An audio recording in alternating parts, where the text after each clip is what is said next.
اجازت ہے؟ جی جی میرے معاشرے میں اگر آپ اور میں عمومی اعتبار سے ان باتوں کو کہیں گے جی تو جاہلوں کا ایک، میں چونکہ جاہل اس لیے کہہ رہا ہوں کہ ایسے لوگوں کے لیے کوئی اس سے زیادہ مناسب لفظ مجھے ملا نہیں.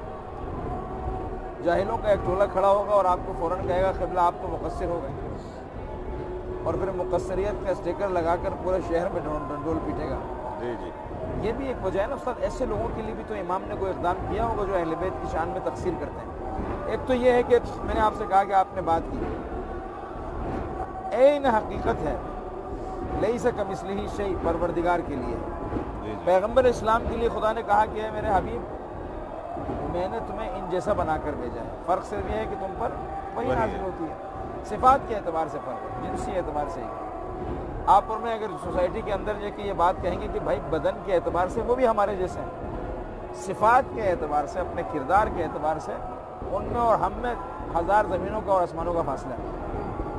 یہ اس بات کو نہیں دیکھیں گے، اس نقطے کو اٹھائیں گے آپ نے کیوں کہا وہ ہم جیسے ہیں. تو یہ جو ہم جیسے نہیں ہیں، ہم سے فرق ہے، یہ کیا تصور ہے؟ دیکھیں جی، قرآن اور اہل بیت کے فرامین سے دوری ہے. اگر ہم کیوں تاکید ہے قرآن کو پڑھیں اور اہل بیت کے فرامین کو، رسول اللہ صلی اللہ علیہ وآلہ وسلم کا وہ جو فرمان ہے کہ میں دو چیزیں تمہارے درمیان چھوڑ کر جا رہا ہوں، قرآن اور اپنی فطرت، دونوں سے تمسک کرو. اگر ہم قرآن سے تمسک کریں، قرآن نے بارہا کہا ہے کہ یہ سب انبیاء بشر ہیں، اور خود ہمارے رسول کو خطاب کر کے کہا ہے رسول تو بھی بشر ہے، لیکن تجھ پر میں نے وہی بھیجی ہے، تجھے میں نے برگزیدہ نبی قرار دیا ہے، تو میرے بندوں میں سے بے عنوان پیغمبر منتخب ہوا ہے، لیکن تو بشر ہے. اور تاریخ بھی یہی بتاتی ہے کہ یہ سارے انبیاء انسان تھے، نوع انسان تھے، جنات میں سے نہیں تھے، ملائکہ میں سے نہیں تھے، کوئی اور نوع سے ان کا تعلق نہیں تھا، یہ انسان تھے. انسانوں کے اندر ان کی شادیاں ہوئی، انہی کے اندر ان کی اولاد ہوئی، انسانوں جیسی غذا کھاتے تھے، انسانوں جیسی لباس پہنتے تھے، انسانوں کی طرح دنیا میں آئے اور انسانوں کی طرح یہ دنیا سے گئے ہیں اور دفن ہوئے ہیں.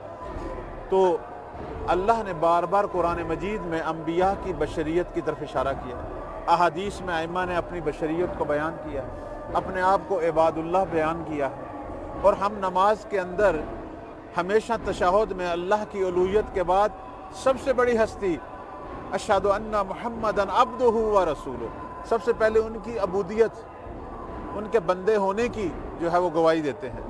یہ سارے عباد ہیں، یہ کوئی خدا نہیں ہے، نہ خدا کی جنس سے ہیں، نہ خدا کے خاندان سے ہیں، نہ یہ نازل ہوتے ہیں، نہ یہ ظاہر ہوتے ہیں. ان کے والدین ہیں، یہ پیدا ہوتے ہیں، یہ بھی ماں کے شکم میں ہوتے ہیں، یہ بھی اسلاب میں ہوتے ہیں، ساری چیزیں وہی ہیں. یہ آدم و حوا کی اولاد ہیں. امام رضا علیہ السلام کا یہ مشہور فرمان کہ جب ایک دفعہ کسی نے کہا کہ آپ کیوں اپنے غلاموں کے ساتھ بیٹھ کر کھاتے ہیں، غلاموں کے لیے علیحدہ دسترخوان لگاتے ہیں، فرمایا ہم آدم و حوا کی اولاد ہیں، ہم سب ایک ماں باپ کی اولاد ہیں، کوئی فرق نہیں ہے میرے اور ان کے درمیان میں. اگر فرق ہے تو تقوی کا ہے، اگر فرق ہے تو صفات کا ہے. ایک عالم ایک جاہل ہے. امام جو ہے وہ علم کے بلند ترین مرتبے پر ہے، تقوی کے بلند ترین مرتبے پر ہے، تمام صفات میں بلند ترین مرتبے پر ہے. ان جیسا کوئی سخی نہیں، ان جیسا کوئی عبادت گزار نہیں، ان جیسا کوئی عالم نہیں، ان جیسا کوئی اہل فضل نہیں. وہ ہر صفت کمال میں سب سے آگے ہیں. امام کا مطلب آگے ہونا، ہم ان کے پیچھے ہیں اقتداء کرنے والے. اس لیے اقتداء کرتے ہیں کہ وہ چیزیں ان سے سیکھیں جو وہ اللہ سے لے کر آئے.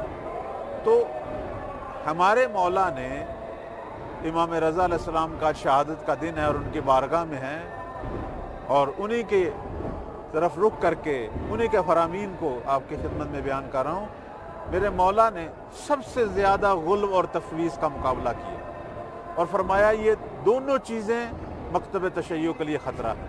غلو تو سمجھ میں آتا ہے، جی جی عمومی طور پر جو حرکتیں کرتے ہیں غالی، جی جی اس سے صاف ظاہر ہوتا ہے. جی جی تفویض کے بارے میں کچھ تھوڑی سی وضاحت فرمائیں گے، یہ کیا ہے؟ تفویض کا مطلب ہے کہ اللہ کی صفات کو کسی بندے کو دے دینا. یہ نہ کہنا کہ یہ بندہ خدا ہے. مثلا جیسے ہمارے ہاں کچھ لوگ یہ کہتے ہیں کہ علی جو ہیں صلوات اللہ علیہ وہ خدا نہیں ہیں، لیکن خدا نے ان کو رازق بنا دیا ہے.